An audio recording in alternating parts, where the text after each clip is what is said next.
વાગરાના ઓરા ગામની સીમમાં ચાલતી સોલાર સિસ્ટમની કામગીરી દરમિયાન થયેલ 1000 મીટર કેબલની ચોરીનો ભેદ ઉકેલી એલસીબીની ટીમે 3 આરોપીઓને મુદ્દામાલ સાથે ઝડપી પાડ્યા છે।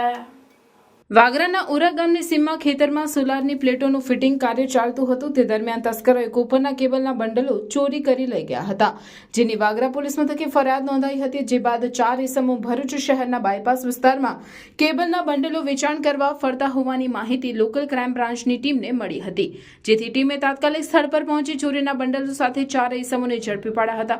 પોલીસ દ્વારા તેમની સઘન પૂછપરછ કરવામાં આવતા 4 ઇસમો પીઆઈ ગ્રીન એનર્જી લિમિટેડ કંપનીના સોલાર ફિટિંગમાં કોન્ટ્રાક્ટ હેઠળ મજૂરી કામ કરતા હતા અને તે દરમિયાન વાયરના બંડલોનો જથ્થો સંતાડી દીધેલું અને કામગીરી પૂર્ણ થયા બાદ કોઈક વાહન મારફતે ભરૂચ લઈ આવ્યા હોવાની કબૂલાત કરી હતી। જોકે ઝડપાયેલા 4 પૈકી એક ઇસમની ઉંમર શંકાસ્પદ જણાતા તેની ખરાઈ કરવા રાખ્યો હતો, જ્યારે 3 ઇસમોની ધરપકડ કરવામાં આવી છે।